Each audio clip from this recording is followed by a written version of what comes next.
Olá pessoal, bom dia, tudo jóia com vocês? Espero que todos vocês estejam bem. Como vocês já sabem, meu nome é Sérgio Braga, professor. Dessa vez estamos com a disciplina de urgência e emergência. Sejam todos bem-vindos à nossa aula e vamos dar início hoje falando um pouquinho a respeito da parada cardiorrespiratória. No final da aula eu vou deixar para vocês as atividades e também vou deixar para vocês, a gente vai marcar uma aula prática para que vocês possam comparecer lá no laboratório da escola para que a gente possa fazer uma prática da nossa disciplina, tudo jóia? Então vamos lá falar um pouquinho a respeito do que é a parada cardiorrespiratória. Entendemos que a parada cardiorrespiratória é a interrupção súbita e brusca da circulação sistêmica e da respiração, certo, gente? A parada cardiorrespiratória é preciso a gente entender quais são as ações de enfermagem quando ocorre uma parada cardiorrespiratória no setor de emergência, e a gente precisamos entender o que e como lidar com essa situação e qual a assistência que nós devemos prestar tanto ao nosso paciente quanto também à equipe. A parada cardiorrespiratória, podemos falar a respeito do tratamento dessa parada cardiorrespiratória. Temos a sigla de PCR, que é a sigla da parada cardiorrespiratória, e recebe diferentes denominações.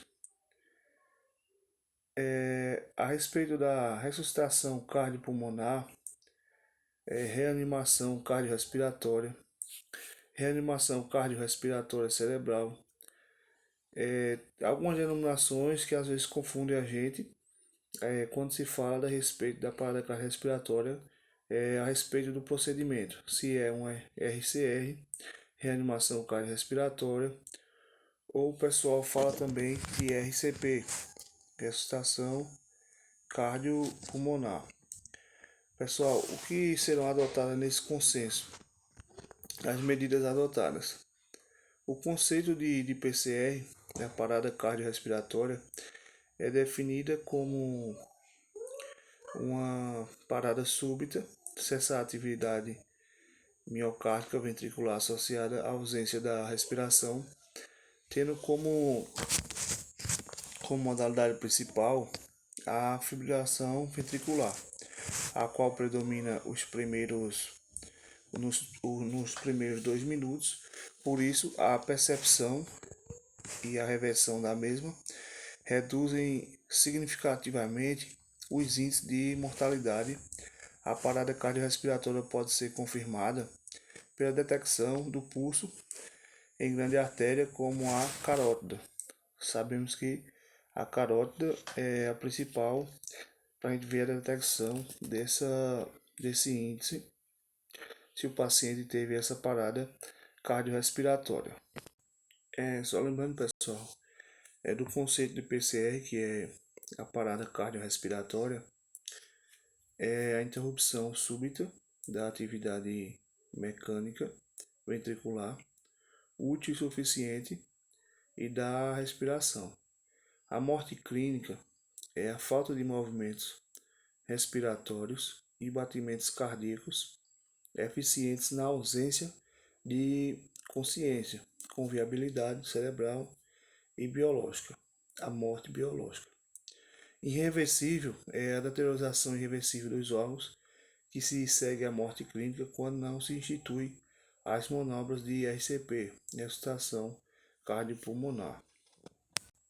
A morte encefálica, frequentemente referida como morte cerebral, ela ocorre quando há uma lesão irreversível do tronco do córtex cerebral por injúria direta ou falta de oxigenação por um tempo em geral superior a 5 minutos em adulto com normotermia. Lembrando o conceito de normotermia, que é a temperatura normal do corpo humano. Pessoal, lembrando também que pode levar a parada cardiorrespiratória, ela pode ser gerada por diversas causas. Tem algumas principais que são afogamentos, infarto agudo do miocárdio, temos também hemorragia, choque elétrico, infecção grave, acidentes vasculares, arritmia cardíaca, entre outros. Os principais sintomas que precedem uma PCR, uma parada cardiorrespiratória, alguns sinais são dor torácica, muita sudorese, palpitações precordiais, tontura, escurecimento visual, perda de consciência, alterações neurológicas e sinais de baixo de débito cardíaco. Alguns sinais de débito cardíaco muito baixo. Isso são alguns sinais, são alguns sintomas que podem preceder aí uma parada cardiorrespiratória, entre outras que já foi falado. Pessoal, alguns alunos perguntaram na última aula qual é a diferença da parada respiratória e a parada cardíaca. Para ficar bem claro para vocês que a parada cardíaca é a parada do coração, do órgão. O coração parou e aí nós temos uma parada cardíaca. E com isso não há o transporte adequado de oxigênio para o corpo. Isso é durante a parada cardíaca. E o procedimento mais adequado é a realização da início à massagem cardíaca externa. Já a parada cardiorrespiratória, isso aí significa que a pessoa, além de ter parado o coração, a pessoa também está sem respirar. Então, significa que a pessoa não está respirando e seu coração também não está funcionando. Essa é a diferença entre a parada cardíaca e a parada cardiorrespiratória. A parada cardíaca para o coração, a parada cardiorrespiratória para o coração e também o pulmão. A pessoa não consegue, além do coração não estar funcionando, a sua respiração também não está funcionando. Gente, vale a pena lembrar também a respeito do serviço dos cuidados de enfermagem na parada cardiorrespiratória. É que nós, profissionais da enfermagem, geralmente nós somos os primeiros a prestar o socorro, já que nós estamos ali na linha de frente do atendimento. Então é importante zelar e cuidar pela reanimação do paciente, solicitando também ajuda, além de estarmos também aptos a fazer desde a reanimação até chegar à intervenção dos médicos. E o papel do enfermeiro, conhecer as patologias e sempre buscar também aperfeiçoamento técnico e sempre buscando o fortalecimento do trabalho em equipe. Para que as coisas funcionem na enfermagem, é preciso ter o trabalho seja feito, realizado em equipe. A parada cardiorrespiratória é considerada uma das mais importantes emergências no setor médico, já que a sobrevida está ligada ao tempo e à qualidade do atendimento realizado. Por isso é importante realizar esse trabalho em equipe. Isso exige uma atuação rápida, eficaz e objetiva por parte da equipe do setor onde ocorra essa emergência. E ficar atento aos cuidados de enfermagem, como também ficar atento aos sinais e aos sintomas de uma parada cardiorrespiratória. No final da aula eu vou marcar com vocês para que a gente tenha uma aula prática. Acho primordial, importante para vocês aprenderem na prática como lidar com a parada cardiorrespiratória. Certo, gente? Dando continuidade à nossa aula, devemos reconhecer uma parada cardiorrespiratória. A gente precisa reconhecer sempre, nunca ser egoísta, sempre no setor de trabalho, onde estivermos em uma emergência, solicitar ajuda, fazer um trabalho em equipe, manter sempre o desfibrilador preparado e próximo ao leito, monitorizar o paciente, colocar a vítima em decúbito deitado, dorsal horizontal, em uma superfície plana e sempre uma superfície rígida, manter a cabeça e o tórax do mesmo plano, solicitar, caso não tenha um desfibrilador externo, um semiautomático, o famoso DEA, e iniciar o suporte básico de vida. O suporte básico de vida, conforme as diretrizes da ONG, conforme essas diretrizes da ONG American Heart Association, que é uma ONG americana, é uma situação que ela fala a respeito da parada cardiorrespiratória de adulto, é que sempre que possível utilizar um desfibrilador externo, um semiautomático, deve ser utilizado rapidamente em adultos com uma parada cardiorrespiratória. Sem monitoramento ou quando não houver um DEA, que é um desfibrilador semiautomático disponível. Os cuidados de enfermagem indicado consiste em iniciar a reanimação cardiorrespiratória enquanto se busca ajuda, um desfibrilador, enquanto se busca a ajuda de toda a equipe.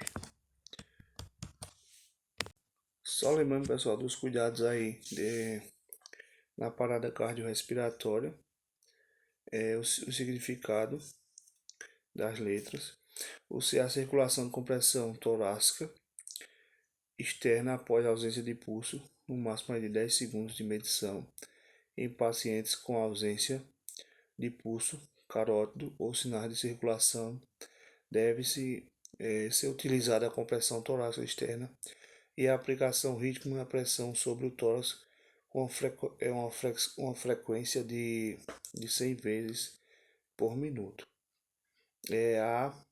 A letra A, abertura da obstrução de vias aéreas. O enfermeiro ou técnico deve alinhar a cabeça com o tronco do paciente, promover a extensão do pescoço, tração anterior da mandíbula, e é preciso atentar para a língua ou epiglótica que poderão obstruir as vias aéreas na ausência de tônus muscular. A letra B, o significado da respiração. Ventilação no terceiro passo, o técnico realiza 2 ventilações positivas lentas de 2 a 4 segundos com dispositivo de barreira. A manobra deve conter máscara facial portátil com válvula unidirecional. É importante atentar também para a obstrução das vias aéreas decorrente da queda da língua ou do músculo relaxados na traqueia. O profissional precisa, portanto, posicionar corretamente a cabeça do paciente ou ainda inserir profissional médico deve inserir uma cânula naso-orofaríngea. A letra D, desfibrilação precoce.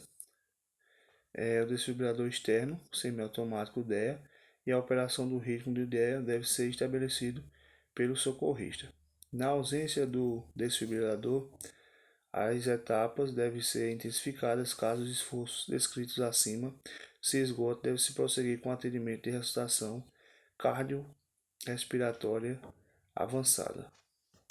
Lembrando dos objetivos da RCP, na ressuscitação cardiopulmonar, que são evitar, claro, a morte, restabelecer a circulação e a oxigenação, atendimento imediato à vítima, reduzindo as chances de lesões cerebrais por falta de circulação e oxigenação cerebral.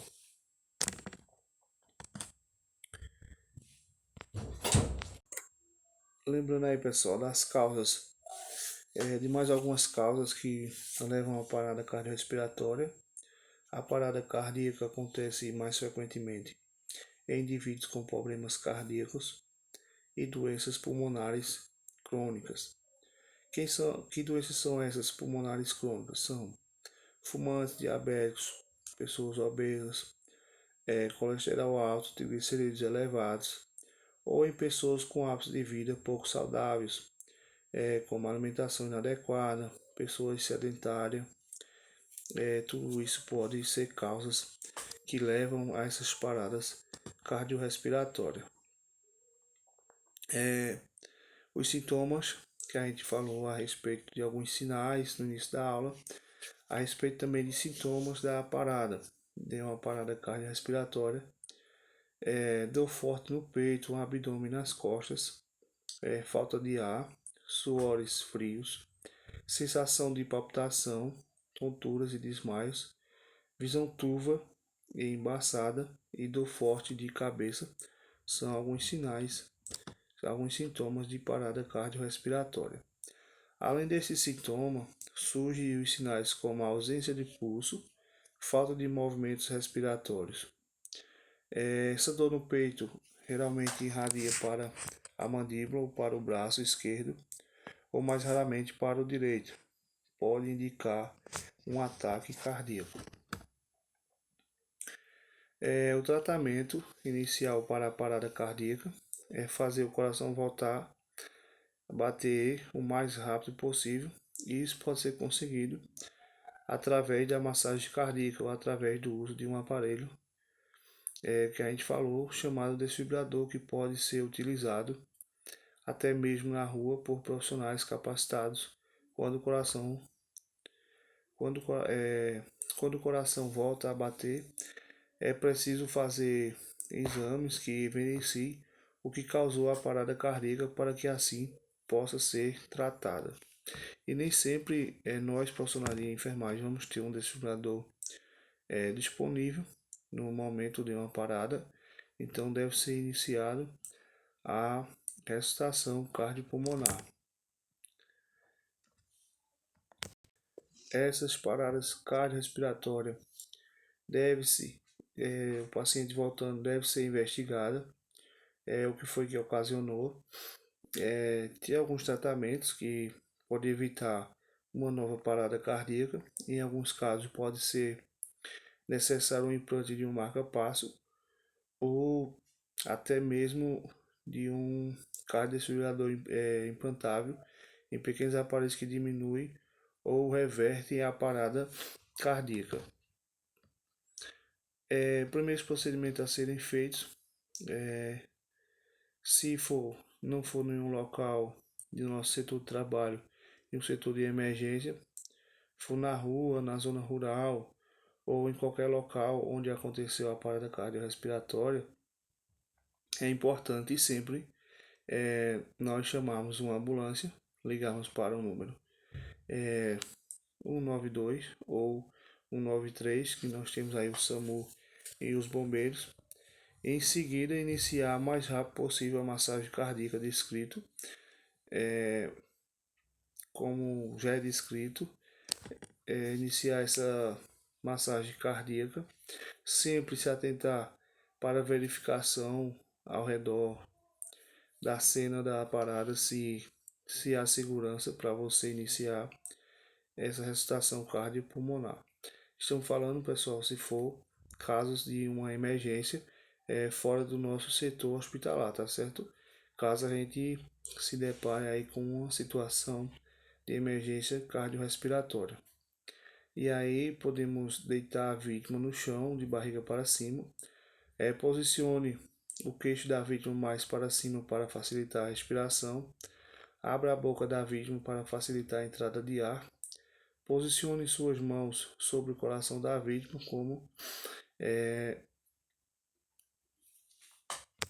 como está na imagem dos slides. Está bem claro aí para vocês. No slide 18, os primeiros procedimentos a serem feitos. Empurre as suas mãos com força rapidamente sobre o coração, na velocidade de mais de 100 impulsões por 2 minutos. A cada 2 minutos, observar se o paciente respira, responde, caso contrário, continuar com as massagens até a chegada do do socorro que foi solicitado. Para identificar uma parada cardíaca, pode-se chamar a vítima para saber se ela responde, sempre tocando nos ombros da vítima, verificar se ela respira e, se é possível, pesquisar se o coração está batendo, colocando a mão no pescoço do paciente próximo à garganta, aonde fica localizado a artéria carótida. Pessoal, a parada cardiorrespiratória ela pode ser confirmada pela não detecção também do pulso e grande artéria como a carótida. Espero que vocês tenham entendido essa parte de parada cardiorrespiratória. Espero que vocês também tenham entendido como agir caso de uma emergência fora do ambiente hospitalar. No ambiente hospitalar, sabemos que temos disponível desfibrilador, podemos também chamar a equipe, nunca agimos sozinhos, sempre em busca de ajuda, para sempre buscar o bem-estar maior do nosso cliente, do nosso paciente. Pessoal, já que falarmos a respeito da parada cardiorrespiratória, é importante também a gente falarmos durante nossa disciplina de conteúdo a respeito de algumas lesões traumáticas mais comuns e nós precisamos saber quais são. Lesões traumáticas, tipos de lesões geradas por algum impacto externo, muitas vezes envolvendo acidentes como quedas de altura, acidentes automobilísticos, acidentes domésticos, pancada na cabeça, perfuração por arma de fogo, batidas de moto, enfim, entre tantos acidentes que pode ter até um acidente doméstico e ocasionar uma lesão traumática. Então, todas essas situações podem causar danos aos nossos músculos, vasos e nervos, a depender da gravidade do trauma. Para explicar melhor para vocês, precisamos entender também quais são esses traumas, os traumas ortopédicos mais comuns durante a ocasião que ocorre em um eventual acidente, do que foi falado agora. Quais são esses traumas mais comuns, principalmente esses traumas ortopédicos.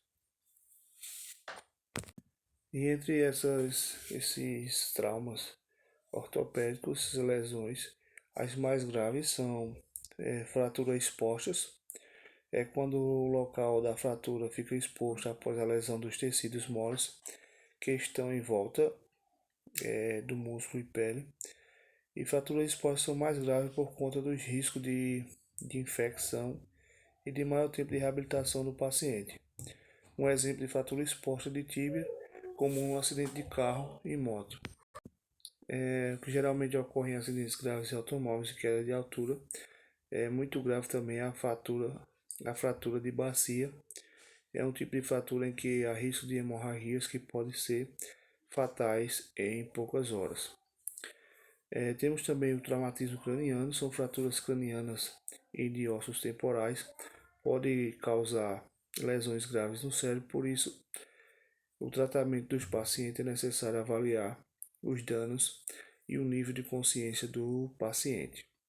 Em caso de traumas graves, principal acidentes automóveis e quedas de altura, a fratura da coluna vertebral pode gerar lesões de medula espinhal e uma lesão grave das sérias consequências, com perda de movimentos de membros inferiores e superiores e perda de sensações e incontinência urinária e fecal. Gente, lembrando que sempre no atendimento de trauma é fundamental que haja uma boa avaliação do paciente para que seja tomada uma decisão correta. Na avaliação primária, realizar sempre uma visão geral do estado da vítima, verificando padrões respiratórios, circulatórios e o estado neurológico da vítima. Lembrando que vocês devem compreender também a diferença entre emergência e urgência. Vou falar também a respeito da classificação de risco no setor hospitalar, em um hospital de emergência. Vou falar para vocês, e tem também lá nos slides um quadro com a identificação de cores e o tempo da classificação de risco para que vocês entendam bem direitinho, tá certo? Tá no slide 33 da última aula. Eu coloquei lá para vocês uma ficha lá do protocolo da classificação de risco. Então, de 0 a 10 minutos, nós temos a emergência de cor vermelha, que necessita de um atendimento imediato. Na cor laranja, é muito urgente e necessita de um atendimento praticamente nos 10 minutos. 50 minutos, ela é classificada na cor amarela e necessita de um atendimento rápido, mas podem aguardar. Os 120 minutos, ou seja, 2 horas, é o verde, é pouco urgente, pode aguardar o atendimento a serem encaminhados para outros serviços de saúde. Mais de 2 horas, é a cor azul, que não é urgente, e pode aguardar o atendimento ou serem encaminhados para outros serviços de saúde. Lembrando que essas pulseiras coloridas sinalizam o nível de gravidade de cada caso, tá certo? É o nível de classificação de risco no setor hospitalar. Lembramos também que o objetivo dessa classificação de risco é o acolhimento do paciente, se tornou assim um instrumento capaz de acolher o cidadão e garantir um melhor acesso ao serviço de urgência e emergência, para que ele seja direcionado, caso não precise de atendimento ali naquele setor, ele seja direcionado para outro serviço, atendendo assim a sua necessidade e trabalhando de uma forma humanizada aquelas pessoas que se encontram no sofrimento de qualquer tipo, de qualquer natureza. Pessoal, nossa atividade de hoje vocês vão pesquisar a respeito quais são os sinais e sintomas da parada cardiorrespiratória e quais são os principais cuidados de enfermagem durante uma parada cardiorrespiratória. Vocês pesquisam e concluem e me entregam a atividade até meio-dia. E também vou ficar disponível no WhatsApp de 9 da manhã até meio-dia para tirar as dúvidas de vocês. Vou deixar também para vocês lá no grupo. Vou deixar a data para que a gente possa se reunir no laboratório da escola. Vou ver também a disponibilidade para que a gente possa se reunir e fazermos uma aula prática com vocês que estão na disciplina online. Tá certo, pessoal? Espero que vocês tenham uma boa compreensão da aula. Estudem bastante e qualquer dúvida estou aqui disponível para que a gente possamos se ajudar, tá ok? Muito obrigado. Vocês tenham uma ótima aula, um bom dia e até breve, assim que nosso Senhor, nosso bom Deus, nos permitir. Tá joia? Um abraço do professor Sérgio, até breve.